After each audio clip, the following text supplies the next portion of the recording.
Assalamualaikum warahmatullahi wabarakatuh. Alhamdulillah, tidak pernah berhenti kita memuji Sang Pencipta Allah yang Maha Kuat, Maha Adil, Maha Bijaksana, satu-satunya pencipta, pemilik, penguasa semua yang di langit, semua yang di bumi, dan semua yang di kedalaman lautan, terjangkau atau tidak terjangkau oleh mata kita.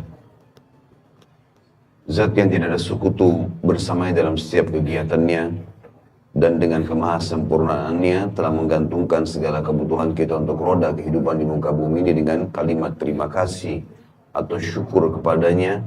Alhamdulillah. Maka selalulah jadikan kalimat ini terucapkan dari mulut kita. Dan jadi kita panjatkan salam hormat kita penuh cinta dan rindu tentunya kepada manusia yang telah dipilih oleh Sang Pencipta Allah, manusia terbaik, yang paling sempurna akhlaknya, fisiknya, ilmunya. Berbahagia orang yang mengikuti manusia terbaik ini, karena apapun yang dia butuhkan untuk roda kehidupan di muka bumi ini, bisa diambil dan dijadikan suri tauladan dari manusia terbaik ini. Cara makan, minum, berpakaian, bergaul, berumah tangga, bersosial umumnya, berpolitik dan apa saja, serta pasti akan mendapatkan solusi terbaik, karena memang ini tergambarkan dalam kehidupan manusia terbaik ini. Sang Pencipta Allah memerintahkan kita mengucapkan salam hormat kepadanya, dan itu dijadikan ibadah serta akan dibalas 10 kali tambahan rahmat. Maka sangat wajar kalau kita selalu mengucapkan salawat dan taslim kepada Nabi besar Muhammad sallallahu alaihi wasallam. Melanjutkan bahasan kita, Sahih Hadis Qudsi, dan kita akan membahas insyaAllah pada pagi ini judul baru, siapa yang suka berjumpa dengan Allah, maka Allah pun suka berjumpa dengannya. Dan seperti biasa saudaraku seiman, saya berusaha coba dulu memberikan penjelasan masalah judul, baru kita akan masuk ke rincian bahasan. Tentu saja kalau seseorang di antara kita merindukan untuk bertemu dengan seseorang, manusia, mungkin karena kedudukannya di diri kita, mungkin karena kita mencintainya, menyayanginya, menghormatinya, atau berharap sesuatu yang bernilai bagi kita dari dia, mungkin materi secara dunia atau apa saja, atau mungkin kenyamanan pada saat ngobrol atau bertemu dengan orang tersebut. Saya yakin teman-teman sekalian, kita akan selalu merindukan untuk bertemu sama orang itu. Kapan saja, di mana saja, bahkan tempatnya jauh pun kita siap untuk pergi ke sana. Ini kurang lebih rasionalnya kalau kita menyukai untuk bertemu dengan seseorang.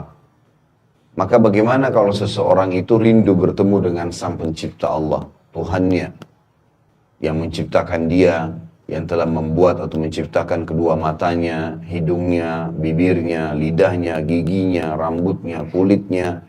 Semua ini tidak terkecuali yang ada pada diri dia, dengan segala macam sistem yang begitu rumit di dalam tubuhnya, pencernaannya, kemudian pengelolaan untuk mengeluarkan hal-hal yang tidak dibutuhkan oleh tubuh dari air seni dan tinja, serta eksternal tubuhnya, apa saja yang dia bisa lihat atau dia tidak bisa lihat, dijangkau tidak oleh matanya, yang bisa dijangkau atau tidak dijangkau oleh matanya, semua diciptakan oleh Sang Pencipta Allah. Maka bagaimana kalau kita bertemu dengan Allah Subhanahu wa Ta'ala? Kalimat bertemu di sini bisa bermakna dua, kata para ulama. Orang bertemu di dunia dengan Sang Pencipta Allah dengan cara mematuhi dan mengerjakan perintah-perintahnya. Itu sama dengan bertemu. Seperti kasus misalnya, seseorang hadir sholat. Di dalam hadis yang sahih disebutkan, Nabi SAW bersabda, bila seorang hamba membaca Al-Fatihah, Alhamdulillahi Rabbil Alamin, maka Sang Pencipta Allah akan menjawabnya langsung, mengatakan, Hamadani abdi, hambaku memujiku. Berarti ada komunikasi dan pertemuan dengan Sang Pencipta Allah, tanda kutip di sini, walaupun belum terlihat dengan panca indera kita. Kemudian kita mengatakan Ar-Rahmanir Rahim, maka Allah mengatakan Athna alayya abdi, hambaku memuji-mujiku. Malik Yaumiddin, raja yang berkuasa pada hari kiamat nanti. Maka Allah menjawab, Majadani abdi, hambaku memposisikan aku pada tempatku yang paling layak.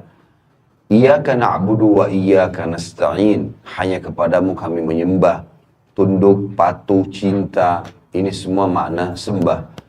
Dan hanya kepadamu kami meminta tolong. Allah langsung menjawab, hadza li wa li abdi, ini milikku dan milik hambaku. Artinya penyembahan hanya kepada Allah, permintaan tolongan kepada Allah ini milik hamba. Ihdinas siratal mustaqim, tunjukkanlah kami jalan yang lurus. Siratal ladzina an'amta alaihim, jalan orang-orang yang telah engkau berikan nikmat kepada mereka, maksudnya keimanan dari para nabi-nabi, dari para syuhada, orang-orang mati syahid, daripada orang-orang siddiq yang jujur, dan orang-orang saleh. Siratal ladzina an'amta alaihim ghairil maghdubi alaihim waladdallin, bukan orang-orang yang kau murkahi, kata Ibnu Abbas radhiyallahu anhu, orang-orang Yahudi. Dan dhalin, orang yang sesat adalah orang-orang Nasrani. Karena Yahudi mereka tahu kebenaran, mereka tidak mau ikuti. Sementara orang Nasrani tahu kebenaran, tidak tahu kebenaran tapi ingin mendakwahkannya. Maka ini dari ihdinas siratal mustaqim sampai waladhdallin, Allah menjawab hadza li abdi wa li abdi ma sa'al. Ini milik hambaku dan dia akan mendapatkan sesuai dengan apa yang dia minta. Kita ada respon dari Sang Pencipta Allah. Kita tahu juga dalam Islam ada namanya doa. Kita berdoa kepada Allah. Berapa banyak doa yang kita ucapkan diterima oleh Allah SWT. Dan kita harus garis bawahi, yang Allah tidak terima atau belum dikasih oleh Allah, mungkin karena belum memenuhi syarat, itu sangat sedikit. Karena mayoritas permintaan kita diberikan oleh Sang Pencipta Allah. Allah sudah sebutkan dalam Al-Quran, A'udzubillahi minasyaitonirrajim wa atakum min kulli ma sa'altumuh. Dan Allah memberikan semua yang kalian inginkan. Kata ulama tafsir, yang dimaksud dengan Allah berikan semuanya, kebutuhan sehari-hari.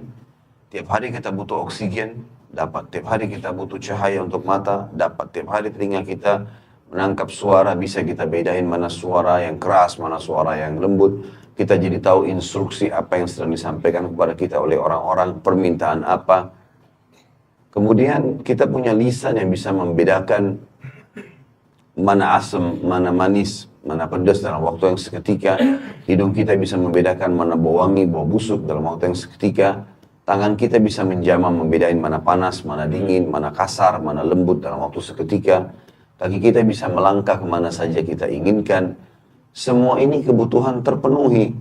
Dan kita kadang-kadang kalau lapar, hanya mengatakan lapar. Tiba-tiba kita bisa dapat makanan, tinggal memilih dan mengunyah. Tugas manusia memilih dan menikmati. Milih makanan, saya mau bakso, saya mau gado-gado, saya mau ini, saya mau itu. Lalu kemudian dia tinggal makan, nikmati. Selebihnya bukan tugas dia. Diambil alih lagi oleh Sang Pencipta Allah. Begitu lewat ke tenggorokan kita, udah selesai. Kita nggak pernah tahu mana makanan yang jadi kotoran, mana makanan yang akan jadi nutrisi tubuh kita. Kita nggak pernah kelola. Bayangkan Bapak Ibu sekalian, kalau kita harus mengelola sendiri satu piring nasi yang kita masukkan, yang ini jadi nutrisi, kita harus kelola dulu. Kemudian yang ini akan jadi kotoran. Bahkan saya yakin kalau kita tahu ada yang akan jadi kotoran dari satu piring nasi itu, kita tidak akan memakan yang jadi kotoran. Tapi kuasa Sang Pencipta Allah terlibat dalam kehidupan kita sehari-hari dan kita harus peka. Tidak mungkin semua itu terjadi tanpa ada pengurus yang pengawas.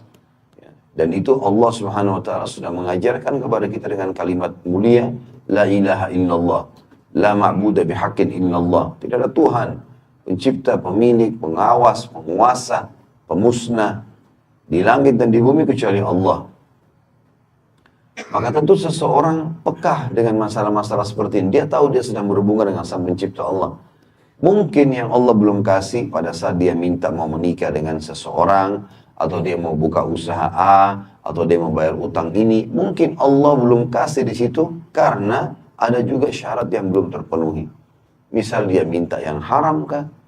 Misal memang masih banyak dosa yang menghambat itu sehingga dia harus bersihkan dulu dosanya, kemudian baru diterima.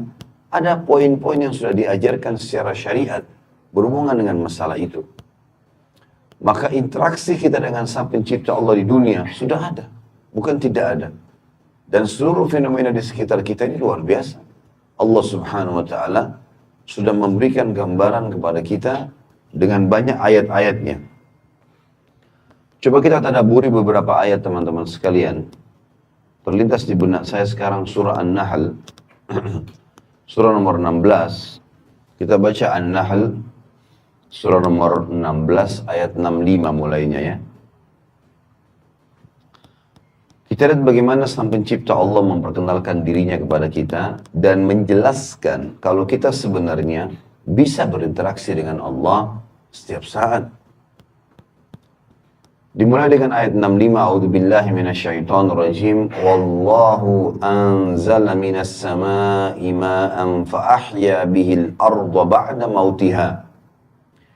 Inna fi dzalika laayatan liqaumin yasma'un. Allah lah satu-satunya yang telah menurunkan dari langit air hujan. Dan dengan air itu dihidupkannya lah bumi sesudah mati. Siapa orang di antara kita teman-teman yang tidak bisa lihat air hujan? Selama hidup kita sering kita lihat bagaimana bisa air sebanyak itu turun dan ada waktu dia turun, ada waktu dia berhenti. Dan kita manusia tidak punya campur tangan sama sekali di situ. Bahkan kita cuma tahu kalau hujan berlindung darinya. Kalau panas kita malah berharap turun hujan. Allah satu-satunya yang telah mengaku itu teman-teman. Dan belum pernah ada yang mengaku itu. Pawang hujan pun hanya bisa mengatakan dia berusaha. Itu pun di waktu tertentu, di tempat tertentu saja. Dengan menggunakan tenaga-tenaga jin dengan kesyirikan kepada Allah. Tapi Sang Pencipta Allah menurunkan hujan dari langit. Dan menghidupkan bumi yang telah mati, maksudnya kering.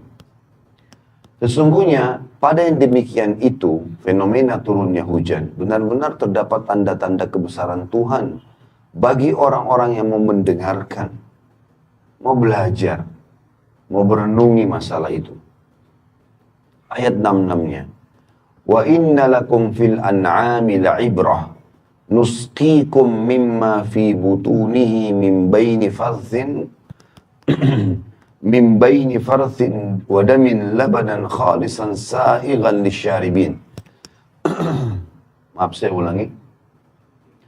Wa inna lakum fil an'ami la'ibrah nusqikum mimma fi butunihi min baini farthin wa damin labanan khalisan sa'igan lisyaribin. Dan sungguhnya pada binatang ternak kambing, sapi, unta, benar-benar terdapat pelajaran bagi kalian. Kami memberikan kalian minum dari apa yang berada dalam perut hewan ternak tersebut berupa susu yang bersih antara kotoran dan darah. Jadi susunya sapi, susunya kambing itu lewat di antara kotorannya dia dengan darahnya. Kok bisa keluar susu yang rasanya enak, baunya nyaman, ya, juga berfungsi bagi anggota tubuh, padahal dia lewat di antara darah yang bau dan kotor juga dengan kotoran. Kata Allah, yang mudah untuk ditelan bagi orang-orang yang meminumnya. Susu kita bisa lihat tiap hari. Tahu dia ada nutrisi tubuh kita. Dari mana itu? Oh, dari hewan yang diperah. Baik hewannya siapa yang ciptakan? Susunya siapa yang buat? Ayat 67 Allah lagi memperkenalkan dirinya. Wa min thamaratin nakhili wal a'nabi tattakhiduna minhu sakaran wa rizqan hasana. Inna fi dzalika laayatan liqaumin yaqilun. Dan dari buah kurma dan anggur kalian buat minuman yang memabukkan dan rezeki yang baik. Artinya ada yang kalian lakukan hal haram dari situ. Dan ada juga yang kalian makan sementara dia masih halal. Rezeki yang baik. Kurma dan anggur, kalau dibiarkan beberapa hari, terbuka di sebuah tempat atau ditaruh dalam tanah, maka dia akan beralkohol, jadi minuman keras, dan itu tidak boleh dalam Islam. Tapi Allah memberikan gambaran kepada kita, masuk dalam kehidupan kita. Orang melakukan itu pun haram memabukkan, dan juga memakainya dalam bentuk buah segar. Semua itu tanda-tanda kebesaran. Allah sebenarnya yang menciptakan buah itu dasarnya. Sesungguhnya pada demikian itu benar-benar terdapat tanda kebesaran Allah bagi orang yang mau memikirkan. Ayat 68-nya, wa auha rabbuka ilan nahli anittakhidhi minal jibali buyutan wa minasy syajari wa mimma ya'rishun. Dan Tuhan mewahyukan kepada lebah, buatlah sarang-sarang di bukit-bukit, di pohon-pohon kayu, dan di tempat-tempat yang dibikin manusia. Karena surah ini berbicara masalah lebah, surah An-Nahl. Maka ini ayat 68 ini adalah penyebab kenapa surah ini dinamakan surah An-Nahl. Dan subhanallah, lebah ini hewan yang luar biasa, Bapak Ibu sekalian. Tidak pernah ada lebah kita temukan di tempat sampah. Tidak pernah. Pasti tempatnya yang bagus. Di pohon-pohon yang wangi, sari bunganya banyak. Nggak ada di sampah. Lebah nggak ada di sampah. Dan lebah itu termasuk hewan yang tidak pernah mengganggu hewan lain. Tetapi dia kalau diganggu, dia bisa mematikan. Makanya Nabi SAW memberikan perumpamaan orang mukmin seperti lebah. Dia kalau makan, dia makan yang bagus-bagus saja, yang halal, yang berkualitas. Kalau dia memberi yang terbaik. Dia berikan madu dari perutnya, gitu kan. Dan kalau dia hinggap di sebuah tempat, dia tidak merusaknya. Orang mukmin kalau datang selalu menjadikan kebaikan pada dirinya dan pada sekitarnya. Dan Allah memerintahkan lebah tersebut disuruh buat sarang-sarang di bukit-bukit dan pohon-pohon kayu dan tempat-tempat dibikin manusia. Sarang-sarangnya ini sebuah keajaiban tersendiri. Bagaimana di situ bisa diletakkan madu yang kita tahu madu itu bobotnya sangat berat. Ayat 69, Allah menjelaskan apa yang diperintahkan kepada lebah tersebut. Thumma kuli min kulli thamarati fasluki subula rabbiki dhulula yakhruju min butuniha syarabun mukhtalifun alwanuhu fihi shifa'un linnas inna fi dzalika laayatan liqaumin yatafakkarun. Kemudian kami perintahkan juga kepada lebah, makanlah dari tiap-tiap macam buah-buahan dan tempuhlah jalan Tuhanmu yang telah dimudahkan bagimu. Kata ulama tafsir, maksudnya tempuh jalan yang dimudahkan itu adalah lebah itu berkelompok-kelompok. Ada lebah khusus ditugaskan oleh lebah-lebah itu dengan izin Allah.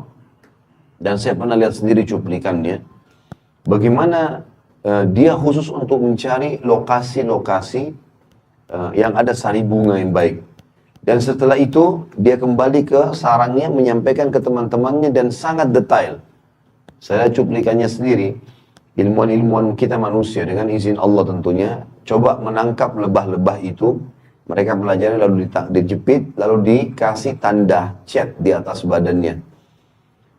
Kalau lebah-lebah ini akan terbang dan dibiarkan terbang, kemudian diletakkan kamera yang luar biasa, sensitif sekali, bisa ikut dengan lebah itu. Jadi lebah itu kemana? Kamera itu ada, jadi kita seperti menonton lebah ini sedang terbang. Lalu dia jalan jauh sekali sampai dia temukan sari-sari bunga yang banyak. Di gunung-gunung, di lembah-lembah. Kemudian dia setelah dapat, dia nggak ngambil sari bunga itu. Padahal sari bunga itu makanan favoritnya dia. Dia pulang, kemudian dia sampaikan ke teman-temannya di sarang. Dan uniknya diperlihatkan di situ. Bagaimana lebah itu memberikan gambaran kepada teman-temannya tentang jarak dan tempat sari bunga itu. Dengan cara menggoyang-goyangkan badannya dengan hitungan tertentu dan sayapnya ke arah barat, ke arah timur. Kata para ilmuwan, ini kalau kita ikutin secara ilmiah dan diikutin oleh para ilmuwan tersebut, tempatnya tepat. Seperti orang yang sedang memberikan isyarat ke arah timur sekian kilometer, ke arah barat sekian, dan seterusnya. Dan ditemukan sari bunga itu betul-betul ada. Dan ini tidak mungkin model hewan seperti lebah yang kecil kemudian punya pemahaman seperti ini kalau memang tidak ada Tuhannya. Allah turunkan khusus buat kita orang beriman surah An-Nahl untuk menjelaskan itu. Lalu kata Allah, setelah dikatakan, dan tempuhlah jalan Tuhanmu yang telah dimudahkan bagimu, dari perut lebah itu keluar minuman atau madu yang bermacam-macam warnanya. Ada madu putih, madu hitam, madu coklat, madu merah. Dan di dalam madu itu terdapat obat yang menyembuhkan bagi manusia. Dan Nabi SAW mengatakan dalam sebuah hadis yang sahih, kalau kesembuhan terdapat di 3 pengobatan. Yang paling pertama Nabi sebutkan, konsumsi madu.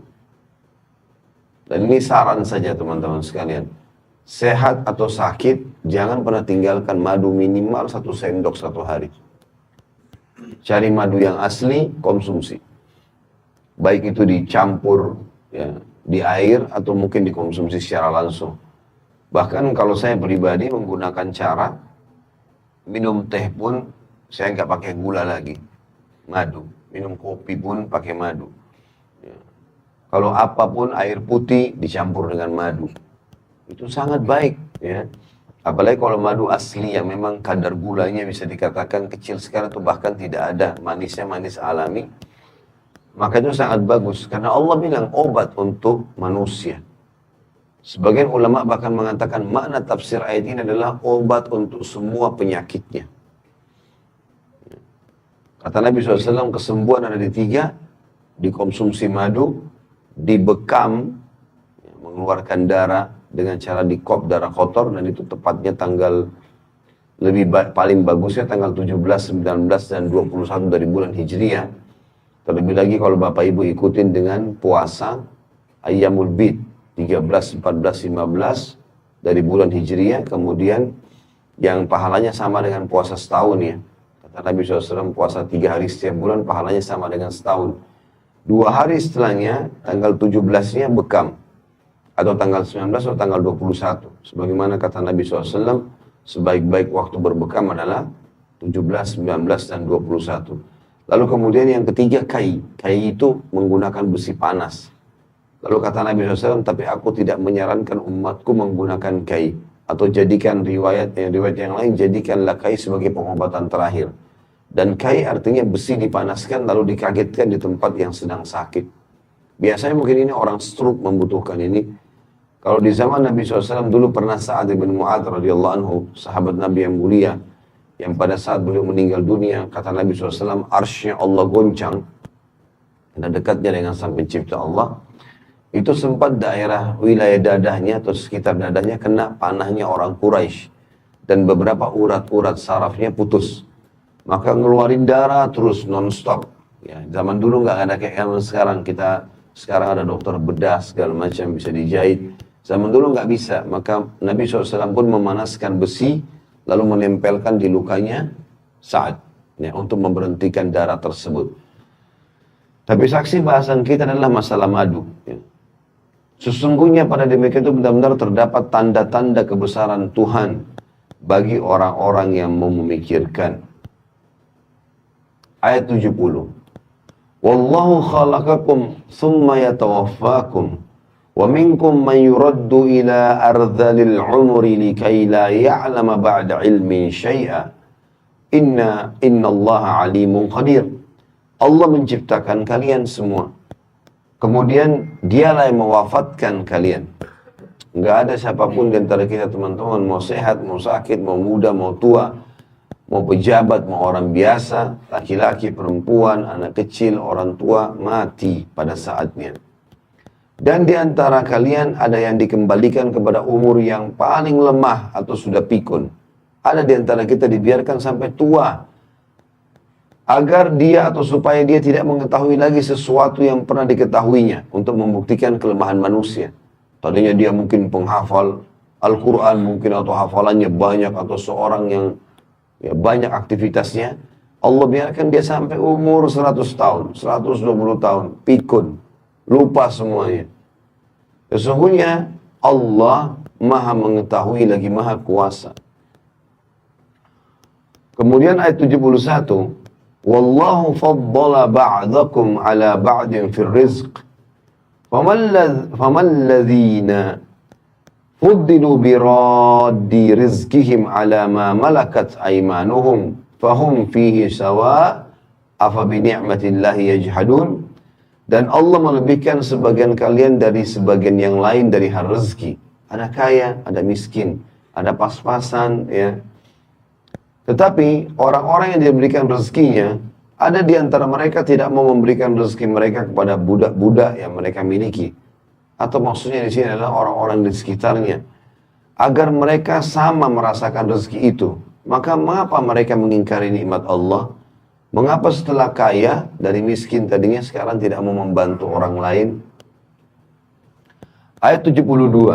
Wallahu ja'ala lakum min anfusikum azwajan wa ja'ala lakum min azwajikum banina wa hafadhatan wa razaqakum minat thayyibat. Afa bil batili yu'minuna wa bi ni'matillahi hum yakfurun. Allah lah yang telah menjadikan dari istri kalian dari jenis kalian sendiri, dari manusia, buat kita condong, dan menjadikan bagi kalian dari istri kalian itu anak-anak dan cucu-cucu, dan memberikan rezeki dari yang baik-baik, makanan, minuman. Contohnya kata ulama, rezeki yang baik adalah Allah membuat kita tidak suka dengan bau busuk, warna yang busuk atau warna yang sudah sangat tua, buram, ya. Buah-buahan misalnya kalau makin segar, makin bagus warnanya, makin ya segar buahnya, kita makin tertarik untuk beli. Sedikit ada rusaknya kita tidak mau. Kata ulama itu makna tafsir Allah memberikan rezeki kalian dari yang baik-baik. Allah buat kita tidak suka kalau sudah busuk walaupun tadinya bagus. Apel misalnya masih segar kita tertarik beli. Namanya juga apel pada saat dia rusak, tapi kita nggak mau menyentuhnya. Maka mengapa mereka beriman kepada yang batil? Mengapa mereka masih yakin ada Tuhan selain Allah? Masih minta ke patung, pohon, banyak bukti-bukti. Dan mengingkari nikmat Allah. Ayat 73. Wa ya'buduna min dunillahi ma la yamliku lahum rizqan minas sama' ma la yamliku lahum rizqan minas samawati wal ardi syai'an wa la yastati'un. Dan mereka menyembah selain Allah sesuatu yang tidak dapat memberikan rezeki kepada mereka sedikit pun dari langit dan bumi, dan tidak berkuasa sedikit pun jua. Mereka menyembah semua tidak ada kemampuannya, pohon lah, jimat lah, gak ada gunanya, gak ada andilnya di langit dan di bumi. Yang terakhir ayat 74, fala tadribu lillahil amsal innallaha ya'lamu wa antum la ta'lamun. Maka jangan pernah kalian mengadakan sekutu-sekutu bagi Allah. Gak ada gunanya itu patung-patung, pohon, jimat, segala macam. Itu makhluk. Jangan jadikan sekutu-sekutu bagi Allah. Sungguhnya Allah mengetahui sedangkan kalian tidak mengetahui. Ya. Tentu ini teman-teman sekalian, saksi-saksi bahasan ya, tentang masalah kemahabesaran Allah subhanahu wa ta'ala. Kita sekarang pindah ke surah Ar-Ra'd. Surah nomor 13, ya, kita mundur 3 surah. Dimulai dari ayat 1-nya. A'udzu billahi minasyaitonir rajim. Alif lam mim ra. Tilka ayatul kitab. Walladzi unzila ilaika min rabbikal haqq walakinna aktsaran nasi la yu'minun. Alif lam mim ra. Ini adalah ayat-ayat Al-Quran atau Alkitab. Dan kitab yang diturunkan kepada Muhammad dari Tuhanmu adalah benar. Ini bukan kata-kata manusia. Allah yang menurunkan dan sedang komunikasi dengan kita. Akan tetapi kebanyakan manusia tidak mau beriman kepadanya. Tidak mau baca, nggak mau tahu artinya, nggak mau renungi maknanya, nggak mau amalkan isinya. Lalu Allah perkenalkan yang telah menurunkan kalamnya, perkataannya, hukum-hukumnya dan pernyataannya adalah Allah. Al-Quran ini bukan mainan, termasuk yang sedang kita baca sekarang. Allah perkenalkan dirinya di ayat 2-nya. Allahul ladzi rafa'a as-samawati bighairi 'amadin tarawunaha, thumma istawa 'alal arsh wa sakhara asy-syamsa wal qamar, kullun yajri li ajalin musamma, Yudabbirul amra yufassirul ayati la'allakum biliqa'i rabbikum tuqinun. Allah lah yang telah meninggikan langit tanpa tiang sebagaimana yang kalian lihat. Langit yang kita lihat setiap saat, sebentar habis taklim pun keluar bisa kita lihat. Tidak ada tiangnya satupun. Kita mau ke negeri manapun di muka bumi ini sama. Bagaimana bisa ada bangunan tanpa tiang? Allah menjelaskan, Allah lah yang telah meninggikan langit tanpa tiang sebagaimana yang kalian lihat. Kemudian dia bersemayam di atas arsy-Nya, arsy di atas langit. Dan menundukkan matahari juga bulan. Maknanya menundukkan matahari adalah matahari selalu terlihat di pagi hari, bulan terlihat di malam hari. Rutin begitu. Masing-masing beredar hingga waktu yang telah ditentukan. Allah lah yang mengatur urusan makhluknya. Semua kita ini diatur oleh Allah. Menjelaskan tanda-tanda kebesarannya. Seperti turunnya ayat yang sedang kita tadabburi ini. Supaya kalian meyakini pertemuan dengan Tuhan kalian. Garis bawahi kalimat terakhir ini. Supaya kalian meyakini pertemuan dengan Tuhan kalian. Karena bahasan kita berhubungan dengan masalah itu. Siapa yang rindu bertemu dengan Allah, Allah rindu bertemu dengannya. Ini semua Allah turunkan supaya kita sadar, oh bumi ini hanya sebentar kita laluin. Oh di sini ada hukum-hukum Allah, ada pencipta, ada pengawas. Di akhirat kita akan bertemu dengannya dan kita akan mendapatkan balasan surga kalau kita patuh dan neraka kalau kita durhaka. Setelah menjelaskan masalah langit, Allah menjelaskan di bumi yang kita huni ini. Ayat 3-nya. وَهُوَ الَّذِي مَدَّ الْأَرْضَ وَجَعَلَ فِيهَا رَوَاسِيَ وَأَنْهَارًا وَمِنْ كُلِّ الثَّمَرَاتِ جَعَلَ فِيهَا زَوْجَيْنِ اثْنَيْنِ يُغْشِي اللَّيْلَ النَّهَارَ إِنَّ فِي ذَلِكَ لَآيَاتٍ لِقَوْمٍ يَتَفَكَّرُونَ. Dan dialah Tuhan yang membentangkan bumi. Bumi sampai terhampar, kita bisa bercocok tanam di dalamnya, membangun bangunan di atasnya, berjalan di atasnya, mengambil hasil tambangnya. Itu makna membentangkan bumi. Dan menjadikan gunung-gunung dan sungai-sungai padanya. Kita kadang-kadang cuma lihat gunung kagum. Oh ini gunung bagus ya, besar ya, ajaib. Ada laharnya, ada juga gunung-gunung yang penuh dengan pohon-pohonan ya. Sungai-sungai yang kita bisa lihat setiap saat. Dan menjadikan padanya semua buah-buahan berpasang-pasangan.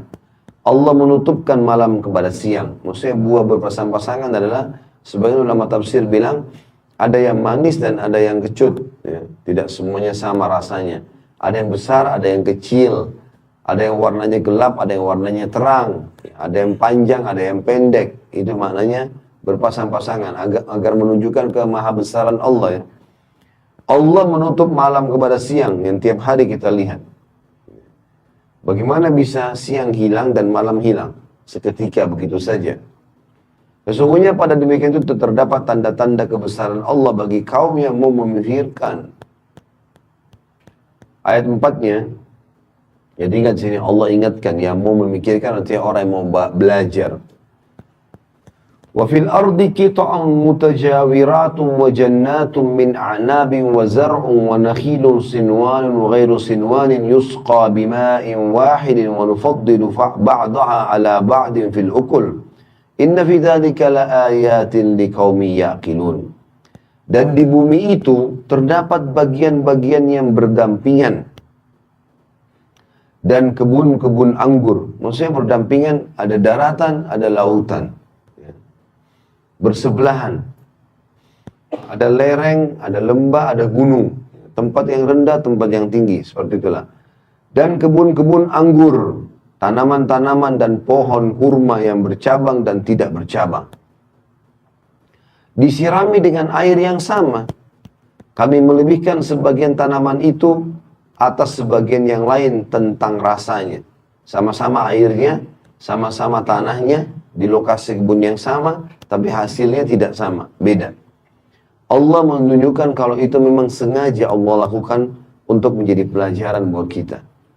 Beda rasanya, beda bentuknya. Kata Allah, padahal airnya sama, tanahnya sama. Sesungguhnya pada demikian itu terdapat tanda-tanda kebesaran Allah bagi kaum yang mau berfikir.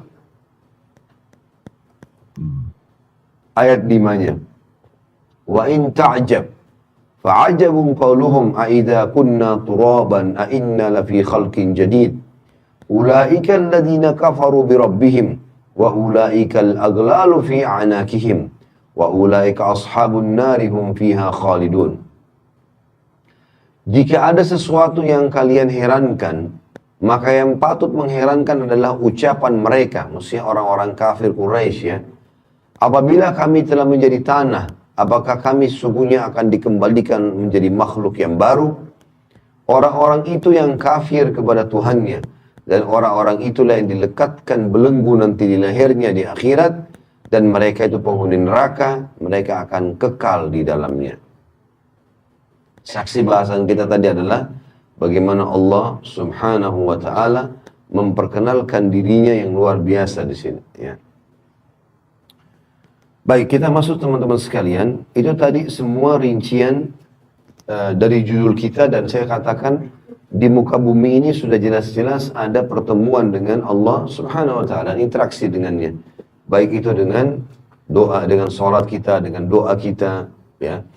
Dengan kita baca kitab Al-Qur'annya yang turun dari langit, memahami apa yang disampaikan oleh Rasulnya Muhammad SAW tentang hukum halal haram, panduan hidup, mana makanan, mana minuman, mana pakaian, mana pendapatan, mana pergaulan yang boleh dan tidak boleh. Semua itu menandakan memang ada interaksi dan berjumpa dengan Allah. Maknanya di sini tanda kutip adalah merasakan dan mengetahui keberadaannya. Sementara di akhirat kita pasti akan interaksi dengan hisab. Allah akan menghisab kita. Tidak ada seorang pun yang lewat kecuali dihisab oleh Allah SWT. Ya. Sampai ada di antara nabi-nabi pun yang akan dihisab oleh Allah SWT. Dihisab di sini artinya Allah SWT akan bertanya padanya, seperti dalam surah Al-Ma'idah tentang Nabi Isa alaihissalam. Ya. Dalam surah Al-Ma'idah itu di akhir ayatnya, coba kita lihat surah nomor 5 ya. Allah menjelaskan tentang Nabi Isa alaihissalam di ayat 116. Al-Ma'idah surah nomor 5 ayat 116. A'udzu billahi minasyaitonir rajim. Wa idz qala Allah ya Isa ibn Maryam a anta qulta lin-nasi ittakhiduni wa ummi ilahaini min dunillah qala subhanaka ma yakunu li an aqula ma laysa li bihaqq in kuntu qultuhu faqad alimta ta'lamu ma fi nafsi wa la a'lamu ma fi nafsik innaka anta 'allamul ghuyub. Dan ingatlah, dan mana ingat artinya pelajarilah, ketika Allah berfirman, hai Isa putra Maryam, nanti di akhirat nih ceritanya ya. Apakah kamu mengatakan kepada manusia, jadikanlah aku dan ibuku dua Tuhan selain Allah? Seperti mereka sekarang mengatakan ya, Trinitas. Maka Isa menjawab alaihissalam, maha suci engkau, tidaklah patut bagiku mengatakan apa yang bukan hakku mengatakannya. Jika aku pernah mengatakan, maka tentulah engkau mengetahui apa yang ada pada diriku, dan aku tidak mengetahui apa yang ada pada diri engkau. Sesungguhnya engkau maha mengetahui perkara-perkara yang gaib. Ayat 117-nya, ma qultu lahum illa ma amartani bihi an i'budullaha rabbi wa rabbakum wa kuntu alaihim syahidan ma dumtu fihim falamma tawaffaitani kunta antar raqiba alaihim wa anta ala kulli syai'in syahid. Aku tidak pernah mengatakan kepada mereka kecuali apa yang engkau perintahkan kepada aku untuk mengatakannya, yaitu sembahlah Allah Tuhanku dan Tuhan kalian, dan aku menjadi saksi terhadap mereka selama aku berada di antara mereka. Maka setelah engkau wafatkan aku, engkau lah yang mengawasi mereka, dan engkau maha menyaksikan atas segala sesuatu. Jadi Allah Subhanahu wa ta'ala menghisab, menanya gitu kan pada hari kiamat. Kalau nabinya saja ditanya begini, bagaimana dengan kita? Ini utusannya Allah. Kenapa kok bisa ada di antara pengikutmu hai Isa yang mengaku kau sebagai Tuhan dan ibumu? Apa kau bilang sama mereka itu? Enggak pernah ya Allah. Ya, aku tidak mengucapkan kecuali apa yang kau perintahkan kepada aku, agar sembah Allah satu dan jangan sekutu bersamanya. Lalu Nabi Isa berkata di ayat 118, in tu'adzibhum fa innahum ibadu wa in taghfir lahum fa innaka antal azizul hakim. Jika engkau menyiksa mereka, maka sungguhnya mereka adalah hamba-hamba engkau. Dan jika engkau mengampuni mereka, maka sungguhnya engkau lah yang maha perkasa lagi maha bijaksana. Maka Allah pun merespon. Allah mengatakan di 119, Qala Allahu hadha yawmu yanfa'us sadiqina sidquhum. Lahum jannatun tajri min tahtihal anharu khalidina fiha abada. Radiyallahu anhum waradu an, dzalikal fawzul azim. Allah pun berfirman, ini adalah suatu hari yang bermanfaat bagi orang-orang yang benar, yang benar kebenaran mereka. Maksudnya jujur, ya, keimanan mereka. Bagi mereka surga yang di bawahnya mengalir sungai-sungai, mereka kekal di dalamnya selama-lamanya. Allah ridho terhadap mereka dan itulah keberuntungan yang besar. Penutupan Surah Al-Maidah 120 ayat 120, Lillahi mulkus samawati wal ardi wa ma fihin wa huwa ala kulli syai'in qadir. Kepunyaan Allah lah kerajaan langit dan bumi dan apa yang ada di dalamnya, dan Dia maha kuasa atas segala sesuatu. Jadi kita sudah coba membahas ayat-ayat yang menjelaskan kepada kita kemahabesaran Allah di bumi dan selama kita hidup di dunia, dan kita juga sudah membahas kalau kita akan bertemu dengan Allah di akhirat, yang sifatnya memang akan ada hisab di situ. Contoh saja Nabi Isa, ini sebagai contoh. Tentu banyak sekali ayat berhubungan dengan nanti akan ada hisab hari kiamat, gitu kan? Seperti dalam Al-Quran juga yang akhir juz 30 sering kita baca, wa may ya'mal mithqala dzarratin khairan yara wa may ya'mal mithqala dzarratin syarran yara. Siapa yang berbuat kebaikan sebesar biji sawi dia akan lihat, siapa yang membuat keburukan sebesar biji sawi dia akan lihat. Semua akan ada, gitu kan? Dalam ayat lain, فَأَمَّا مَنْ أُوتِيَ كِتَابُهُ بِيَمِينِهِ فَيَقُولُ هَاؤُمُ اقْرَءُوا كِتَابِيَهْ. Orang-orang yang diberikan kitab di tangan kanannya, maka mereka akan mengatakan, ini bukuku, bacalah. Inni adri wa inni mulakin hisabiyah, dan saya sudah temukan hisab saya. Dan seterusnya ada ayat-ayat Al-Quran berhubungan dengan masalah itu, tentunya berhubungan dengan masalah hisab. Nah, bahasan kita teman-teman sekalian adalah pada kesempatan ini hadis qudsi, tepatnya nomor 34 dengan sanad sahih, sebagaimana di buku kita ditulis itu dengan sanad sahih.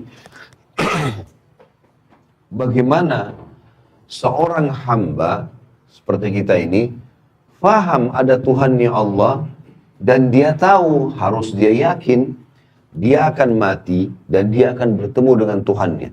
Akan ada hisab hari kiamat. Setelah dia lolos hisab, kalau amal baik semua dia akan masuk surga, dan surga benar ada. Begitu pula dengan neraka ada. Kata Nabi SAW dalam sebuah hadis yang sahih, siapa yang mengucapkan asyhadu an la ilaha illallah wahdahu la syarikalah, aku bersaksi tidak Tuhan yang berhak disembah kecuali Allah, wa anna Muhammadan abduhu wa rasuluh, dan Muhammad adalah hamba juga utusannya, wa anna Isa abdullahi wa rasulih, dan Isa adalah juga hamba juga utusan Allah, bukan Tuhan. Wa kalimatu alqaha ila Maryam ruhun min, dan dia juga yakin kalau Maryam menerima firman Allah pada saat akan membuatnya hamil Isa alaihissalam, dan ruh Allah yang Allah ciptakan langsung seperti yang Allah ciptakan juga untuk Adam alaihissalam, maka ditiupkan kepada Maryam. Wa anna jannal haq wa anna nara haq, bahwasanya surga benar, neraka juga benar ada. Adkhalahu Allahul jannah ala ma kana alaihi min amal, maka Allah akan masukkan dia ke dalam surga sesuai dengan kadar amal yang telah dia lakukan. Jadi ada di sini poin keyakinan ada surga, ada neraka. Dan ini teman-teman sekalian janji. Sebagaimana, dan Allah tidak akan mungkin janji, sebagaimana kita di dunia ini punya kehidupan, di akhirat ada kehidupan. Sebagaimana malam dan siang berpasang-pasangan, lapar dan kenyang berpasangan, laki-laki perempuan berpasangan, muda tua berpasangan, hidup mati berpasangan, dunia akhirat berpasangan. Jadi betul-betul di sana ada kehidupan. Dan pada saat seseorang yang antara kita meninggal, tinggal dia tunggu ajalnya datang, semuanya akan terbuka.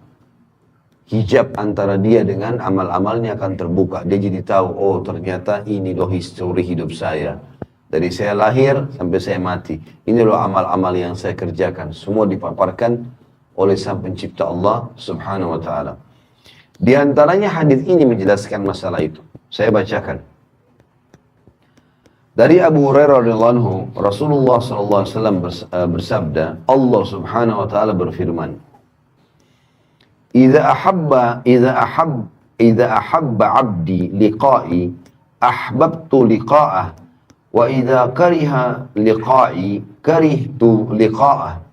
Hadis ini riwayat Bukhari. Jika hambaku suka berjumpa denganku, maka aku pun suka berjumpa dengannya. Dan jika dia benci berjumpa denganku, maka aku pun benci berjumpa dengannya. Ulama menjabarkan hadis ini mengatakan memiliki banyak makna. Di antara maknanya adalah, kalau seorang hamba berusaha mendekatkan diri kepada Allah di dunia, walaupun dengan upaya yang kecil, dia misalnya tadi tidak sholat, mulai dia sholat. Dia tadi tidak pernah sedekah, mulai dia sedekah. Baru memulai, seperti orang yang baru sekolah SD, masih kecil, baru memulai belajar, maka Allah sudah langsung merangkulnya. Sebagaimana dijelaskan dalam hadis yang lain, seseorang hamba mendekatkan diri kepadaku satu jengkal, maka aku satu hasta. Dia satu hasta, aku satu depah, atau lengan. Jadi kalau kita satu jengkal, Allah satu siku. Kita satu siku, dia satu lengan. Artinya upaya sedikit saja, baru kita mulai sholat, ada ketenangan jiwa. Kita rutinitaskan sholat itu, lebih dekat terasa dengan Allah. Lebih peka, oh ini nggak boleh Allah larang, oh ini boleh. Lebih dekat lagi, kita terus ibadah, kita akan lebih suka menangis, rindu dengan akhirat. Sampai pada ada jemaah bilang sama saya, Ustaz, saya muncul pada jiwa saya perasaan, rasanya rindu sama Allah, pengen mati segera aja. Perasaan ingin segera mati ini, bukan karena dia, bosan dengan dunia, atau karena lagi lagi stres di dunia. Enggak. Memang karena dia merasa, loh ini kebenaran, saya tuh akan mati, dan mati saya akan ketemu dengan Tuhan saya. Mungkin ini kebahagiaan. Lalu untuk apa berlama-lama di dunia? Dan ini sebenarnya subhanallah muncul dalam jiwa para sahabat. Makanya setiap kali Nabi SAW menjelaskan tentang masalah jihad, masalah mati syahid, mereka selalu di saf pertama. Dan cuma penyampaian, cuma lisan. Seperti Bapak Ibu dengar sekarang. Ini buku kan bisa Bapak Ibu baca sendiri. Saya cuma datang bacain. Tapi ada sesuatu yang kita rasakan dalam hati. Ada getaran-getaran iman. Oh iya ya, oh ternyata begitu ya. Jadi kita lebih merasa dekat sama Allah. Baru sedikit kita upaya. Kalau makin kita rajin, maka makin luar biasa. Dan penutupan hadis kata Nabi SAW, Allah bilang, dan kalau dia dekatkan diri kepadaku dengan berjalan, aku akan berlari. Artinya memang bahasa yang sangat santun dari Sang Pencipta Allah. Sedikit kita paksakan diri ibadah teman-teman, luar biasa. Udah luar biasa. Dan subhanallah, hamba-hamba Allah yang faham tentang poin ini sangat luar biasa bagi mereka. Nggak ada lagi nilainya dunia ini. Saya coba ceritakan kisah seorang sahabat yang mulia. Namanya Abdullah bin Hudzafa al-Aslami radhiyallahu anhu. Abdullah bin Hudzafa ini jarang sekali orang tahu kisahnya. Tapi beliau punya satu hal, terutama pada saat menghadapi kematian yang luar biasa. Dia pernah diutus menuju ke negeri Romawi untuk menyerang. Ternyata ditawan oleh Raja Romawi. Dan orang-orang Romawi sudah dengar, ini muslimin ini, kebanyakan orang-orang Arab Badui dari padang pasir, di sisa Arab. Orang miskin, tidak banyak orang kaya di antara mereka. Nanti kalau dibanding orang-orang Romawi dulu, nggak ada kekayaan apa-apa mereka. Tadinya orang tidak ada yang lihat, dianggap orang bodoh, nggak bisa baca, nggak bisa nulis. Sekarang dengan masuk Islam, Islam membawa mereka menyebar ke seluruh dunia. Mereka jadi pemimpin. Dan yang luar biasa didengar oleh Kaisar, keyakinan orang Islam ini mengalahkan kokohnya gunung. Halal, halal, haram, haram. Asal dia sudah belajar, dan dia memang sudah yakin dengan itu, nggak bisa digoyahkan. Sampai mati pun. Maka Kaisar waktu tawan sahabat-sahabat ini, pimpinannya adalah Abdullah bin Hudzafa radhiyallahu anhu. Kata Kaisar, mana pimpinannya? Ini si Abdullah. Dipanggil sama Kaisar di depan teman-temannya semua. Waktu itu kita perlu tahu teman-teman, Kaisar Romawi menguasai setengah dunia. Kekuasaannya ini bukan kayak cuma Indonesia saja. Seluruh setengah dunia ini dikuasai sama dia. Kerajaan Romawi dulu terkenal, Bizantium Romawi. Kata Kaisar, hai Abdullah, kalau kau mau pindah ke Nasrani, masuk agama Nasrani, saya akan kasih kau setengah kerajaanku. Sekarang kau langsung jadi raja. Teman-teman bayangkan kalau kita ada orang punya 100 miliar, lalu dia bilang, saya kasih kamu 50 miliar, pindah agama. Ya. Mungkin orang-orang yang lemah imannya, 50 miliar, tadinya mungkin 1 juta pun susah dipegang. 50 miliar ini mengkhayal bagi dia. Pindah agama banyak. Bahkan orang banyak pindah agama karena Indomie. Di Indonesia kan ada begitu. Kasih sembako pindah agama. Atau memperjualbelikan agamanya, berkedok Islam tapi benci Islam. Banyak sekali di Indonesia. Luar biasa benci sama Islam. Macoin segala macam hal. Demi untuk dunianya. Berapa banyak? Abdullah bin Huzaifah ambil pelajaran teman-teman sekalian. Ditawarkan setengah kerajaan Kaisar. Datangkan saksi-saksi. Nih, saksi semua ini bukan main-main. Kamu bilang saya masuk Nasrani, setengah kerajaan. Dari Badui padang pasir orang miskin jadi raja langsung. Berdampingan sama Kaisar. Apa jawaban Abdullah? Kerajaan ditawarkan. Dan ini tidak main-main, serius. Akan dikasih kerajaan. Kata Abdullah, wahai Kaisar, jangankan setengah kerajaan Anda. Seluruh kerajaan Anda, seluruh kerajaan Arab dan Ajam. Semua kerajaan di muka bumi ini. Mau orang Arab, mau orang selain Arab. Dan kerajaan Anda pun semuanya kalau saya dikasih. Untuk meninggalkan agama saya sekejap mata, sekedip mata saja. Tarfata'in dalam bahasa Arabnya. Tidak akan saya lakukan. Tidak bisa. Ini ngalahin kokohnya gunung. Teman-teman sekalian, imannya. Luar biasa gitu. Sayangnya sebagian kita hanya seperti kerupuk. Diketuk pecah. Ya. Maka waktu itu, Kaisar ini punya anak perempuan, orang bule. Ya. Kalau kita sekarang sering ucapkan begitu, yang terkenal kecantikannya, masih gadis, tinggi, putih, cantik, fitnah bagi laki-laki. Sampai banyak raja-raja, waktu itu dan para perdana menterinya, Kaisar, panglima-panglima perang berharap jadi suaminya perempuan itu. Terkenal sekali. Dikeluarkan oleh Kaisar, dulu di sebelahnya. Hai Abdullah, setengah kerajaanku dan nikahi anakku. Ini juga plus lagi, dapat perempuan tercantik di dunia pada saat itu. Kata Abdullah dengan kalimat yang mungkin Kaisar tidak semudah itu memahaminya ya. Tapi orang beriman harus bisa paham. Dia mengatakan Anda menawarkan anak Anda perempuan ini ya, untuk digantikan dengan bidadari yang Allah janjikan untukku di surga. Artinya percuma, nggak mempan. Ya. Maka kata Kaisar, penjarakan orang ini. Instruksinya, jangan kasih makan dan minum. Nggak boleh makan dan minum. Teman-teman, kita kalau nggak makan, 2 hari, 3 hari mungkin masih lapar, tapi masih bisa hidup lah. Tapi kalau nggak minum, ini nggak mudah nih. Dari pagi sampai malam kita nggak minum, sudah kering tenggorokan. 2 hari, 3 hari bisa meninggal ini. Jangan kasih makan dan kasih minum, di penjara. Dan Kaisar suruh penjaga-penjaga prajuritnya perhatikan. Kalau sudah lemes, sampaikan ke saya. 3 hari, 3 malam, nggak makan, nggak minum. Sampai dikatakan dalam kisah ini, Abdullah kepalanya mulai melemas. Condong ke kiri. Udah lemas gitu. Nggak ada minum, nggak ada makan. Lalu pada saat itu, kata prajuritnya Kaisar sudah lemas. Kata Kaisar, masukkan babi dan khamr di penjaranya. Sekarang di babi. Ini bukan babi sembarang ya. Babi masakannya buat Kaisar. Jadi babi dengan bumbu yang wangi, nampan yang bagus, segala macam. Menggoda luar biasa. Dan dalam kondisi dia lapar. Kemudian khamr di kendi yang memang punya Kaisar. Tempatnya itu bukan sembarangan, dari emas. Taruh di situ. Subhanallah, Sampai 3 hari ke depan, sampai daging babi itu menjamur, gak disentuh sama Abdullah. Padahal sudah mau mati. Gak bisa. Gitu.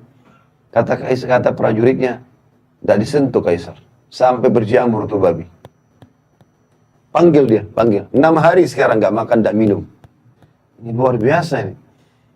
Lalu kata Kaisar, kenapa kau gak makan dan minum? Kata Abdullah jawabannya, saya tahu dalam agama saya sekarang sudah halal tuh babi dan khamr. Karena saya akan mati kalau saya nggak makan. Tapi demi Allah saya tidak akan biarkan kau menghina agamaku. Sama raja dunia dia ngomong ini. Saya demi Allah tidak akan membiarkan kamu menghina agamaku. Kaisar bilang kalau begitu saya akan bunuh kamu. Tapi bukan bunuh biasa. Saya akan masukkan kamu ke minyak panas. Didatangkan periuk teman-teman sekalian, besar. Bisa nampung 10 orang laki-laki masuk ke dalamnya. Karena besarnya. Taruh minyak panas, dibakar. Mendidih minyak itu. Kata Kaisar, cemplungin satu persatu prajuritnya Abdullah. Jangan dia terakhir. Sekitar 30 orang. Begitu dilempar yang pertama teman-teman sekalian, dikatakan dalam riwayat kisah ini, dimasukin dalam hitungan detik tinggal tulangnya keluar. Karena panasnya minyak itu. Ya. Abdullah lihat nih. Satu dilempar, baju perangnya pun kulitnya semua habis orang itu. Tinggal tulang, ngapung. Lempar yang kedua, begitu lagi. Yang ketiga, begitu lagi. Penuh dengan tulang-tulang manusia dan darahnya nih, minyak. Mendidih. Pas giliran Abdullah, dengan lemesnya lagi ditarik, netesin air mata Abdullah. Kata Kaisar, udah netesin air mata nih. Nah, mungkin mau berubah. Kata prajurit Kaisar, nangis. Berarti mungkin mau berubah. Panggil. Hai Abdullah, jadi pindah Nasrani? Dia bilang, tidak demi Allah. Lalu kenapa kau nangis? Saya menangis karena saya menyesal hanya punya 1 nyawa. Saya berharap punya 1000 nyawa, semuanya kau cemplungin ke minyak itu. Untuk mati menuju ke akhirat. Bagaimana orang beriman teman-teman faham masalah ini? Nggak ada yang goyahkan dia, dunia ini sebentar. Antum tarik kisah ini kepada penyakit yang sedang kita alami. Utang yang belum kita lunasi. Permasalahan rumah tangga yang kita hadapi. Seberat apa itu dibandingkan Abdullah ini? Nggak ada nilainya. Tapi dia begitu yakin ada Tuhannya Allah. Dan dia yakin dunia ini hanya sebentar, dia akan menuju ke akhirat. Itu poin yang tidak boleh luput dengan kita. Dan itu makna daripada perkataan hadis ini.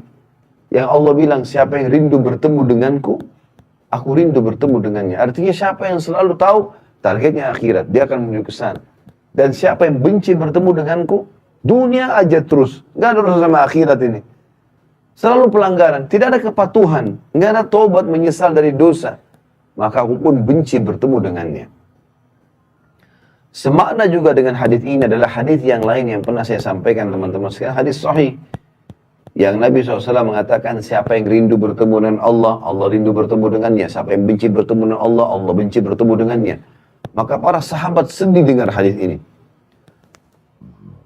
Termasuk waktu Nabi SAW pulang ke rumah beliau, di rumahnya Aisyah radhiyallahu anha.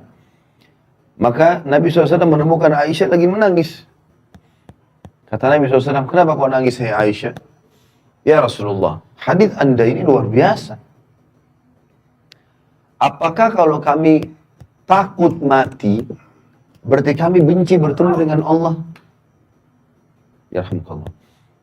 Maka kata Nabi SAW, bukan begitu hai Aisyah. Tapi orang beriman, kalau akan meninggal dunia, akan dicabut ruhnya, Allah akan utus kepadanya beberapa malaikat. Dan ini kita akan saksikan. Masing-masing kita akan saksikan. Semoga kita termasuk orang beriman ini. Karena kata Nabi SAW, akan datang sosok-sosok malaikat yang memperlihatkan kepadanya amal-amal solehnya. Ini sholatmu, ini puasamu, ini zakatmu, ini bakti orang tuamu, ini majelis ilmumu, ini. Karena ini semua, kau akan masuk ke sini. Diperlihatkan surganya. Nampak nyata. Ini sebelum prosesi pencabutan ruhnya ini. Maka dia pun karena lihat semua itu, Dia rindu bertemu dengan Allah. Mau segera mati. Gitu kan? Maka Allah pun rindu bertemu dengannya. Kalau orang fasik, orang muslim banyak dosanya tidak sempat taubat, dan orang kafir, maka akan datang sosok-sosok malaikat yang memperlihatkan amal-amal buruk mereka. Ini zinamu, ini ribamu, ini bohongmu, ini begini, ini begini, ini begini. Semua dosa-dosa. Karena semua ini, kau akan masuk sini, diperlihatkan nerakanya. Maka dia pun ketakutan. Maka dia benci bertemu dengan Allah. Allah pun benci bertemu dengannya.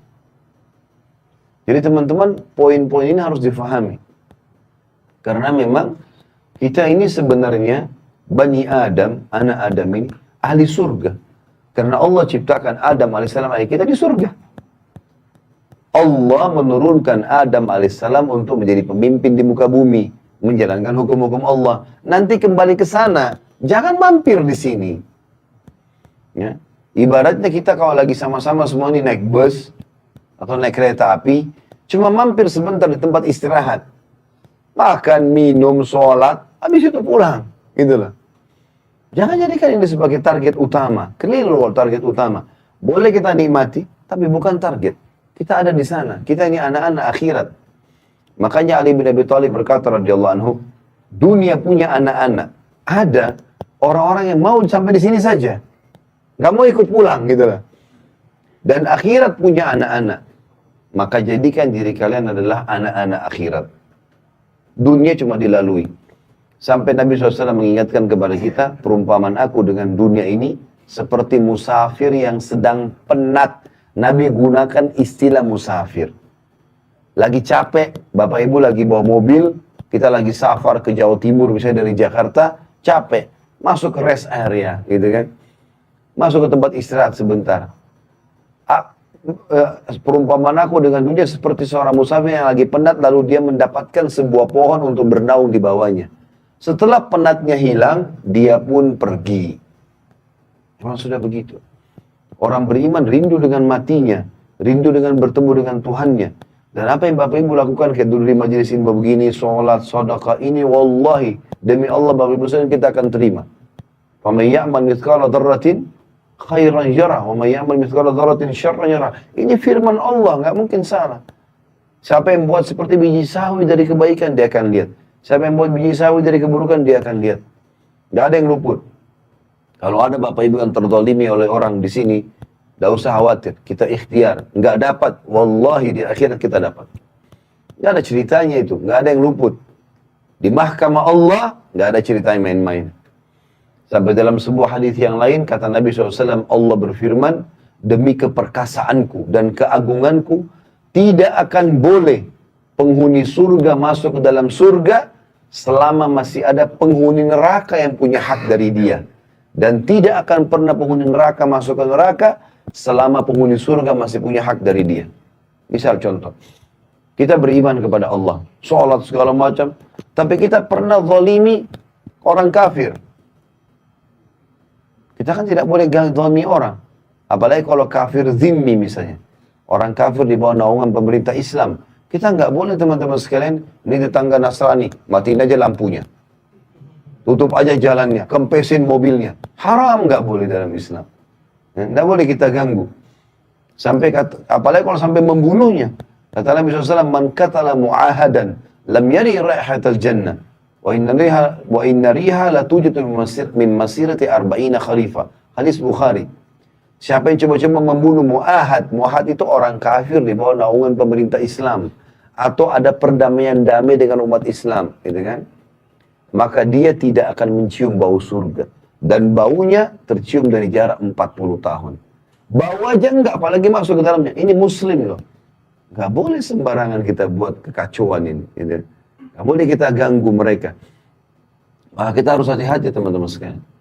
Yang boleh diperangi hanya kafir harbi. Siapa itu kafir harbi? Orang kafir yang pakai baju perang keluar di medan perang mau memerangi umat Islam. Nah itu kita perangi. Itu pun diperangi apa kata Nabi SAW? Jangan bunuh perempuan, jangan bunuh anak-anak, jangan bunuh orang tua, jangan bunuh orang menyerah. Kalau sudah lepas senjatanya jangan ganggu. Dan kalau kalian harus membunuh, bunuhlah dengan cara yang santun. tusuk mati, selesai. Nggak ada mutilasi, potong kupingnya, cungkil matanya, nggak boleh. Nggak ada. Orang kalau nyerah lepas. Orang kalaupun dibunuh maka bunuh dengan cara yang baik. Nggak ada dalam Islam bakar. Wah, apa segala, nggak bisa. Kalau ada orang Islam yang menggambarkan itu kebodohan mereka. Karena tidak paham hukum agamanya. Sampai kata Nabi SAW, tidak boleh membakar kecuali pemilik api. Allah Subhanahu Wa Taala, nggak boleh kita menyiksa orang dengan bakar. Contoh itu.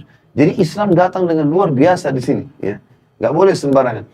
Nah, kalau ada orang kafir kita pernah zalimi, misal bawahan kita orang kafir, udah deh nggak usah kasih gajinya kan kafir, misal. Atau ganggu orang atau apalah ya, yang tidak ada hubungannya sama kita, sama kita gitu. Tidak ada hubungannya dengan kesalahan orang lain di dia ya. Seperti kasus Myanmar, orang-orang Muslim banyak dibantai di sana. Apakah kita harus bunuh orang yang seagama yang membantu umat Islam di sini? Jawabannya tidak. Nggak boleh. Islam mengajarkan kita objektif. Yang dihukum yang melanggar di sana. Mau rame-rame ke Myanmar silakan. Indonesia jangan diganggu. Nggak ada hubungannya. Dan ini pernah terjadi subhanallah. Di zaman Sultan Muhammad Murad Al-Fatih yang terkenal, ya, yang dapat julukan Al-Fatih. 25 tahun bisa menembus benteng Konstantinopel, bagian Eropanya Turki. Yang kata Nabi SAW akan menembus benteng Konstantinopel, orang Islam gitu kan. Sebaik-baik pemimpin pada saat itu, sebaik-baik pasukan pada saat itu Muhammad bin Murad rahimahullah. Beliau berhasil. Muhammad bin Murad ini, di masa kejayaan beliau, umat Islam dibantai oleh kaum Nasrani di Spanyol. Sampai ada dikenal dengan Mahkamah Taftish, ya. Habis semua kerajaan Islam di sana, dan bukan cuma itu, pada disiksa, dibakar, dipotong-potong. Kalau Bapak Ibu ketik di Google sejarah tentang bagaimana pengusiran umat Islam dari Spanyol, itu luar biasa gitu, ya. Dan sangat kesulitan, dan sampai sekarang teman-teman di Spanyol tahu tentang cerita itu tentunya. Ini teman-teman sekalian, pada saat itu terjadi, Sultan Muhammad Murad, khalifah yang kuat di Turki, dia keluarkan instruksi, semua Nasrani bunuh. Awalnya begitu. Tapi surat kerajaan tidak boleh keluar, diaplikasikan di lapangan, kecuali sudah lewat mufti. Muftinya pada saat itu kayak kita ketua MUI lah ya. Suratnya dikirim, kata Sultan Murad, bawa ke mufti. Tanya hukumnya. Saya tidak bisa terima umat Islam di sana dibantai. Bantai juga di sini. Semua Nasrani bunuh. Siksa sebagaimana mereka siksa kita di sana. Gitu loh. Waktu tiba di tangan mufti, muftinya datang ke khalifah langsung mengatakan, wahai Amir Mu'min, kita diperintahkan objektif dalam agama. Yang salah Nasrani yang di sana, bukan Nasrani yang di sini. Nggak ada hubungannya dengan yang di sini. Di sini kita dakwai. Ini mirip dengan perilaku Nabi SAW waktu menghukum wanita yang meracuni beliau di perang Khaybar. Jadi Nabi SAW pernah dikasih racun oleh wanita. Nabi makan tapi Nabi SAW tidak terlalu berpengaruh pada beliau itu. Tapi ada satu sahabat mati gara-gara itu. Waktu sahabat itu sakit belum dihukum si wanita pemberi racun. Begitu efeknya ada, mati nih sahabat, maka dipanggil wanita tersebut lalu dipenggal lehernya. Dia sudah membunuh maka hukumnya dibunuh, gitu. Seperti itu. Jadi begitu luar biasanya objektifnya Islam. Apa kata Nabi SAW? Kita kembali ke hadis tadi yang saya sedang jelaskan. Kata Allah SWT, demi keperkasaan dan keagunganku tidak akan masuk surga penghuni surga selama ada penghuni neraka yang punya hak dari dia. Kalau orang kafir pernah kita zalimi, gak mau kasih gajinya, gak mau gini, gak mau bayar utang segala macam, kita sudah pasti masuk surga nih. Karena amal soleh kita misalnya banyak. Tidak masuk surga kecuali ini sudah selesai dulu. Apa masalahnya sama ini? Pernah utang gak bayar. Baik, nanti Allah akan menilai di akhirat. Utang itu berapa nilainya secara akhirat. Berapa kadar pahala kita. Misal, harus 1000 pahala dikurangi 1000 pahala. Bukan dikasih kepada si kafir, karena gak ada gunanya bagi dia. Tapi Allah kurangi itu untuk mengurangi fasilitas kita di surga. Itu kerugian. Gitu kan? Dan kata Nabi SAW, Allah juga berfirman, dan tidak akan masuk penghuni neraka ke dalam neraka ya, sebelum selama masih ada ahli surga yang punya hak dari dia. Misal kita balik kasusnya, Ada orang kafir misalnya zalim. Karena ada orang Islam hidup di wilayah dia, kemudian dia zalim. Diambillah haknya, tidak dikasih gajinya, apalah orang Islam ini dizalimi. Ini orang kafir, mati masuk neraka dia sebenarnya. Tapi Muslim tadi masih punya hak dari dia.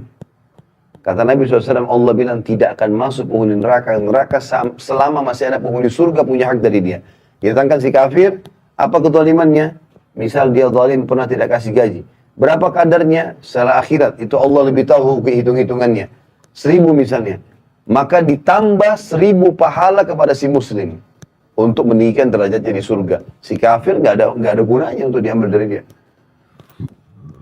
Maka begitu luar biasanya hisab pada hari kiamat, saudara muslim.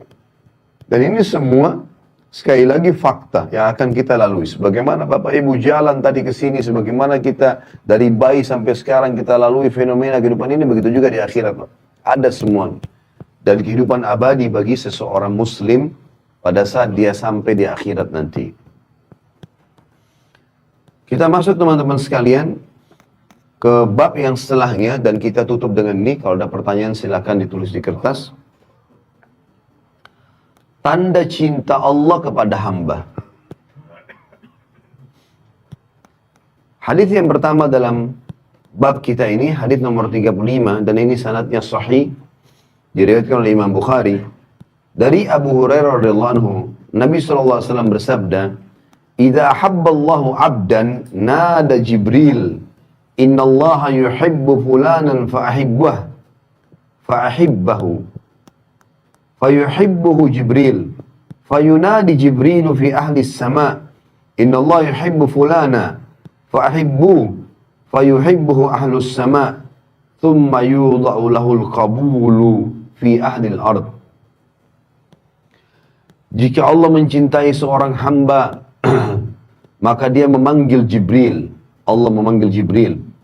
Lalu berfirman kepadanya, sesungguhnya Allah mencintai si fulan. Maka cintailah dia. Jibril pun lalu mencintainya. Lalu Jibril menyeru kepada penduduk langit, sesungguhnya Allah mencintai si fulan. Ini si fulan nanti disebut namanya ya. Maka cintailah dia. Maka seluruh penduduk langit mencintainya. Kemudian diberikanlah pada hamba tersebut penerimaan di penduduk bumi. Hadis ini teman-teman mulia sekali. Bagaimana seseorang hamba menjadikan target cintanya, rindunya, kepatuhannya hanya kepada Sang Pencipta Allah. Dan ini penting sekali. Bagaimana Allah Subhanahu wa Ta'ala memberikan tanda kepada kita kalau Dia mencintai kita. Disebutkan dalam hadis ini. Kalau Allah akan menyuruh Jibril, memanggil Jibril, Jibril pimpinan para malaikat. Aku cinta sama si fulan, kau juga harus cintai. Maka karena rajanya malaikat Jibril mencintainya, maka Allah pun suruh Jibril sampaikan kepada seluruh penghuni langit. Semua malaikat, miliaran jumlahnya. Yang kata Nabi SAW, demi zat yang jiwaku dalam genggamannya, tidak ada tempat ukuran 4 jari manusia di langit yang luas ini, kecuali ada malaikat yang sedang sujud atau ruku.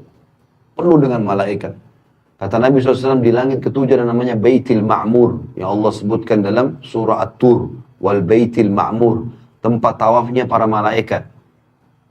Tiap hari ada 70.000 malaikat yang tawaf, masuk ke dalamnya tidak akan keluar lagi. Artinya Allah SWT musnahkan, Allah ganti dengan malaikat yang baru. Maka malaikat semua itu mencintainya. Semua. Ya. Tidak peduli di dunia ini kita dicintai atau tidak. Gitu kan. Tapi ini luar biasa kalau langit sudah cintai. Cuman dititip pesankan di sini. Dan pada saat itu pun, pada saat penghuni langit sudah mencintainya, maka diberikanlah hamba tersebut penerimaan di penduduk bumi. Maksudnya orang akhirnya jadi suka sama dia. Allah SWT buat jadi suka, orang datang, orang ketemu, orang berharap dari dia. Itu berarti tanda cintanya Allah pada dia. Makanya Urwah bin Zubair rahimahullah mengatakan wasiat yang sangat luar biasa. Idza ra'aita min rajulin fi'lal khair fa'amminu lahu khaira. Kalau kalian melihat dari seseorang ada perbuatan baik dalam agama, azan ke masjid, apalah dia buat baik, maka pastikan orang itu baik.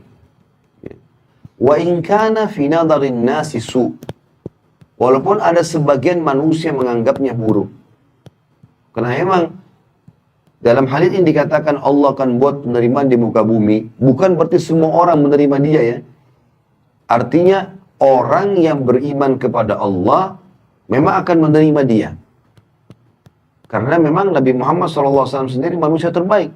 Tapi masih ada orang munafik yang tidak suka. Masih ada orang kafir yang tidak suka. Artinya maknanya di sini adalah orang yang suka dia orang-orang yang sefaham. Ya. Orang-orang yang memang mau beriman kepada Allah. Mau menuju ke akhirat. Maka akan suka dengan dia. Lalu kata beliau, وَإِذَا رَأَيْتَ مِنْ رَجُلٍ فِعْلَ شَرٍ فَأَمِّنُ لَهُ شَرٍ وَإِنْ كَانَ فِي نَظَرِ النَّاسِ رَجُلٌ خَيْرٍ. Kalau kalian lihat ada perbuatan buruk dari seseorang, dan itu pelanggaran agama yang besar. Bukan kekeliruan ya, bukan karena tidak sengaja dan lupa. Memang dia buat hal, secara kedok dia kelihatannya baik, tapi ternyata dia berbuat sesuatu yang kita tahu buruk nih. Dia mencuri misalnya, dia menipu misalnya, dia berzina tapi dia diam-diam misalnya. Maka kata Urwah, ketahuilah orang itu buruk. Walaupun di mata manusia dia baik. Dan Allah SWT akan membongkar. Yang baik dan buruk teman-teman akan dibongkar. Jangan pernah mengkhayal kita bisa merahasiakan sesuatu di muka bumi. Bahasa kita rahasia. Tetapi kalau di mata Allah, kita rahasiakan amal soleh kita nih. Kata para ulama, kalau Allah belum membukanya selama kita hidup, Allah akan bukanya pada saat kita sudah meninggal. Kenapa sekarang kisah orang-orang soleh masih banyak sampai kepada kita? Termasuk kisah tadi Abdullah bin Hudzafah radhiyallahu anhu. Padahal beliau sudah meninggal. Justru pada saat meninggal itulah banyak sekali amal-amal soleh yang Allah buka dari orang itu untuk menjadi pelajaran bagi orang lain, sekaligus menjadi tambahan amal soleh buat dia. Atau pada saat dia meninggal, ada orang-orang yang sengaja menceritakan keburukannya, tapi memang dia baik, atau mencari-cari keburukan, bukan menceritakan keburukan, mencari-cari keburukannya, berarti Allah SWT mau kebaikan juga buat dia. Seperti kasus misalnya pernah ada riwayat, ada beberapa orang tabi'in datang kepada Aisyah berkata radhiyallahu anha, kenapa ada orang-orang, bagaimana pendapat anda dengan orang-orang yang menghina-hina ayah anda Abu Bakar dan juga Umar bin Khattab? Orang-orang Syiah nih. Gitu kan? Maka kata Aisyah, saya tidak melihat kecuali Allah menginginkan kebaikan buat keduanya. Karena Allah menginginkan mereka mendapatkan tambahan pahala setelah mereka meninggal. Maka ini semua teman-teman harus difahami ya, berhubungan dengan masalah ini. Dan yang kita kejar adalah target cintanya Allah. Kalau teman-teman lagi menghadapi masalah seberat apapun, selama kita beristighfar kepada Allah dan mengakui kesalahan, dan selama kita berada di jalan Allah, nggak usah khawatir. Nggak usah khawatir. Akan berlalu semua. Fa inna ma'al usri yusra. Di setiap kesulitan akan ada kemudahan. Ya. Inna ma'al usri yusra. Di setiap kesulitan ada kemudahan. Jadi tidak mungkin luput dari situ. Yang jadi masalah kalau kita diberikan cobaan sama Allah, lalu kita tetap dalam kesalahan. Ini yang masalah teman-teman. Masalah ini. Kayak misalnya orang buat dosa. Allah kasih dia sumpek, sedih. Kemudian dia tetap dalam kemaksiatan. Lalu zina lagi. Mabuk lagi. Obat-obatan lagi. Jadi lari kepada hal yang salah. Maka makin terpuruklah dia. Makin hancur pokoknya. Makanya teman-teman kalau sudah merasa diri salah, segera istighfar kepada Allah. Taubat. Dan langsung masuk ke rel yang benar. Maka akan aman. Dan makna cinta di sini teman-teman sekalian. Sekarang kalau kita cinta pada seseorang, apa yang kita akan lakukan? Kita akan kita akan melakukan apa yang dia suka, kita akan memenuhi apa yang dia minta, dan kita akan menjawab apa yang membuat dia marah, kan gitu. Allah mencintai dia, Allah akan selalu membuat dia puas, itu maknanya. Allah akan penuhi kebutuhannya, maafkan kesalahannya. Dan tentu makna sebaliknya, kalau kita dicintai oleh orang lain, kita akan temukan orang itu tulus, baik sama kita. Itu makna cinta. Yang terakhir adalah hadis 36. Yang maksudnya terakhir dalam bahasan kita pada pagi ini insyaAllah. Kita lanjutkan di kesempatan bulan depan lagi. Hadis sahih diriwayatkan oleh Imam Muslim Dari Abu Hurairah radhiyallahu anhu, Rasulullah SAW bersabda, Inna Allah idha habba abdan da'a Jibril. Faqala, inni uhibbu fulanan fa'ahibbuh. Qala fayuhibbu Jibril. Thumma yunadi fis sama' fayaqul, Inna Allah yuhibbu fulanan fa'ahibbuh. Fayuhibbuhu ahlus sama' qala thumma yudha'u lahul qabulu fil ard wa idha abghada abdan da'a Jibril fayaqul inni ubghidu fulana fa'abghidhu qala fayubghiduhu Jibril thumma yunadi fi ahli as-sama' inna Allah yubghidu fulana fa'abghiduhu qala fayubghiduhu thumma tudha'u lahul baghdha'u fil ard. Sesungguhnya Allah jika dia mencintai seorang hamba, dan ini target kita, bagaimana kita melakukan perbuatan yang Allah suka, jauhi apa yang Allah larang, kita akan dapat itu cintanya Allah.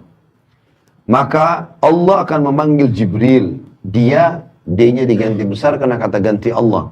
Dia memanggil Jibril seraya berfirman, sesungguhnya aku, A-nya juga besar kata ganti Allah, mencintai fulan, maka cintailah dia.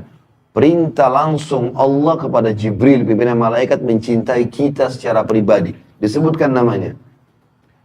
Maka cintailah dia. Jibril pun mencintainya. Kemudian Jibril menyeru di langit, sesungguhnya Allah mencintai fulan, maka cintailah dia. Maka penduduk langit pun mencintainya. Kemudian diberikanlah untuknya penerimaan di bumi. Dan jika, ini tadi sudah kita jelaskan di sini, kita ambil potongan yang belum kita jelaskan tadi, dan belum disebutkan di hadis yang pertama. Dan jika Allah membenci seorang hamba, sebaliknya, karena dosa yang bertumpuk-tumpuk, tidak mau taubat, pelanggaran demi pelanggaran, maka Allah memanggil Jibril seraya berfirman, sesungguhnya aku membenci fulan, maka bencilah dia. Maka Jibril pun membencinya. Kemudian menyeru kepada penduduk langit, sesungguhnya Allah membenci fulan, maka bencilah dia. Maka mereka pun membencinya. Kemudian diberikan untuknya kebencian di dunia. Maka orang-orang pun akan membencinya. Ya. Dan di sini makna orang membencinya adalah orang baik atau orang buruk semua membencinya. Kalau tadi orang yang Allah cintai, maka dia akan dicintai dan diterima oleh orang-orang baik di bumi. Orang buruk akan membencinya. Tapi orang baik semua menyukainya. Tapi kalau orang buruk dan Allah benci, orang baik dan buruk membencinya semuanya. Kita akan temukan orang ini selalu bermasalah.